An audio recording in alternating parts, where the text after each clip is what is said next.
మీరు మీ అభిమాన shows and serials TV కన్నా ముందు ఈటీవీ విన్ యాప్లో చూడండి. Download and subscribe to ETV win app. 99 రూపాయలు మాత్రమే. మౌన పోరాటం, మౌన పోరాటం. మీతో ముఖ్యమైన విషయం చెప్పాలని అడగాలని వచ్చాం. చెప్పండి వదిన గారు. నేను నిన్న చరణ్తో మాట్లాడిన విషయం అంతా మీకు చెప్పే ఉంటాడు కదా. చెప్పాడు. మీరేదో ఇల్లరికం అన్నారని. అవును, ఆ విషయమే మీకు చెప్పాలి. సౌందర్య వాళ్ళ అమ్మ జానకి నా సొంత చెల్లెలు. మేమిద్దరం కవలలం.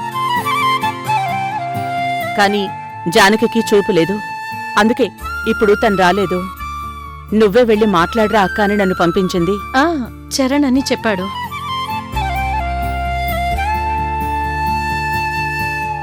వీళ్ళ నాన్నగారికి కూడా ఏదో యాక్సిడెంట్ వల్ల ఇంకా నడక పూర్తిగా రాలేదని, ఎక్కువసేపు నిలబడలేరని కూడా చెప్పాడు. అవునండి, నేనే ప్రస్తుతం అన్నీ చూసుకుంటున్నాను. ఇన్ని రోజులు నా చెల్లెలింట్లోనే ఉండి అన్నీ చేస్తూ వచ్చాను. కానీ నా కుటుంబాన్ని చూసుకోవాల్సిన బాధ్యత కూడా నాకుంది. మా ఇంట్లో కూడా ఏవో సమస్యలున్నాయి. అవన్నీ తీర్చుకోవాలంటే నేనిక్కడుండడం కుదరదు. అందుకే సౌందర్య పెళ్ళయ్యాక నేను మా ఇంటికి వెళ్ళిపోవాలి అనుకుంటున్నాను. నేను వెళ్ళిపోతే ఆ ఇంటిని, బిజినెస్ని, సౌందర్య అమ్మా నాన్నల్ని అందర్నీ చూసుకోవాల్సిన బాధ్యత చరణ్ మీదే ఉంది. అవునండి, ఖచ్చితంగా ఇంటి అల్లుడే కదా అన్నీ చూసుకోవాలి. సరిగ్గా చెప్పారు. చరణ్ మీద నాకు పూర్తి నమ్మకం ఉంది.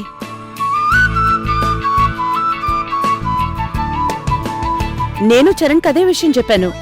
అందుకే ఇల్లరికం రమ్మని అలా అడిగాను. అది కుదరదని మీకు చెప్పాను కదా మేడం.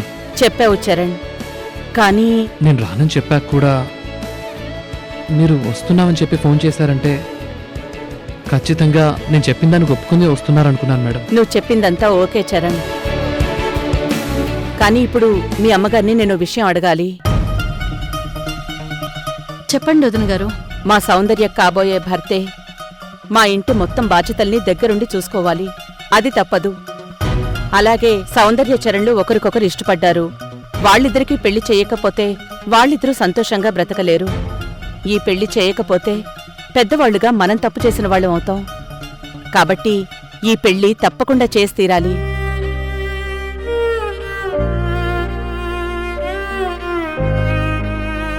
అదే టైంలో చరణ్ మిమ్మల్ని వదిలి ఇల్లరికం రాలేను అని చెప్పాడు. అందుకే నేను ఒక ఆలోచన చేశాను. ఇక్కడ మీ ఇంట్లో మీరొక్కరే ఉంటారు. చరణ్కి తన ఇంట్లో తన అమ్మతో కలిసి ఉండాలని కోరిక కాబట్టి మా ఇంటిని చరణ్ పేరు మీద రాసే ఏర్పాటు చేస్తాను. అప్పుడది చరణ్ అత్తారిల్లు కాకుండా తనిల్లులో ఉంటుంది.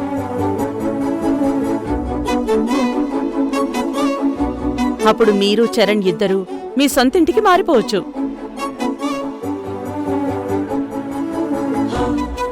ఆ ఇంట్లోనే మొత్తం అందరూ కలిసి ఉండొచ్చు. ఏమంటావు చరణ్? మా అమ్మకి ఏది ఇష్టమైతే అదే నాకిష్టం మేడం. ఆహా, ఈ ఆలోచన చాలా బాగుందమ్మా. నేను వెంటనే ఇల్లు చరణ్ పేరు మీద రాయటానికి అన్ని ఏర్పాట్లు చేసేస్తాను. కంగారు పడకండి మావయ్య, ఆవిడ్ని చెప్పనివ్వండి.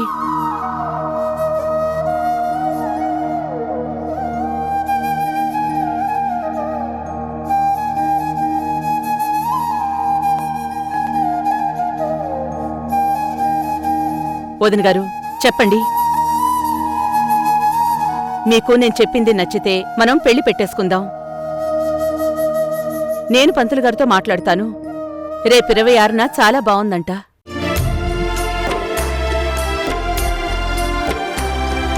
నేను ముందే ముహూర్తం పెట్టించాను కదా, ఆ ముహూర్తానికే మన పెళ్లి జరుగుద్ది.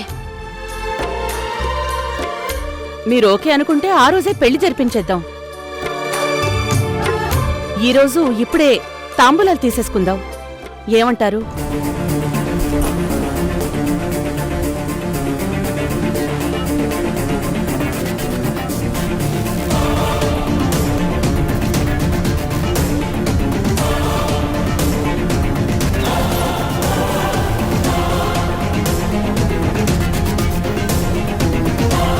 సరే వదిన గారు, అక్కడ మీకెంత అవసరం ఉందో ఈ ఇంటి నుంచి ఖాళీ చేయాల్సిన అవసరం మాకు కూడా అంతే ఉంది.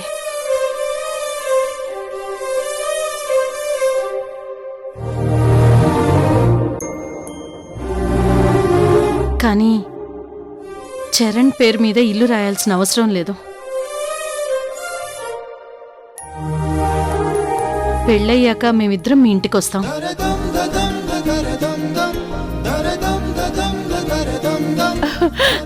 నువ్వేమంటావు చరణ్? మేడం, అమ్మకు ఓకే కాబట్టి నాకు ఓకే. అమ్మ చెప్పినట్టు ఆ ఇంటిని మాత్రం నా పేరు మీద రాయకండి మేడం. ఇది నా ఒపీనియన్. మీరు మా ఇంటికి రావడానికి ఒప్పుకున్నారు, అది చాలు నాకు.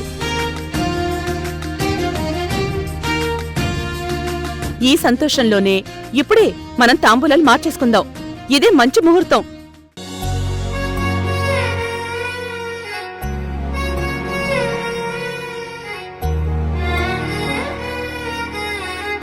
ఏమంటారు మావయ్య? ఆ, అలాగే కానివ్వండమ్మా. ఆ.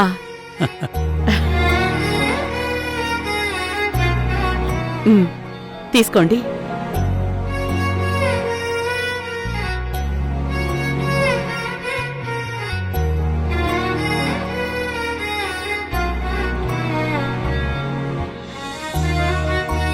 పనిలో పని ఉంగరాలు కూడా మార్చుకుంటే బాగుంటుంది కదమ్మా.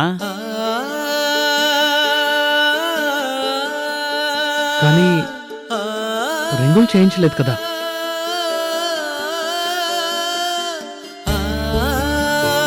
ఇది మీ నాన్నగారి గుర్తురా, ఆయన కొన్నదే. దీన్ని అమ్మాయికి తొడుగు. అమ్మ సౌందర్య, ఈ ఉంగరం చరణ్కు తొడుగమ్మా.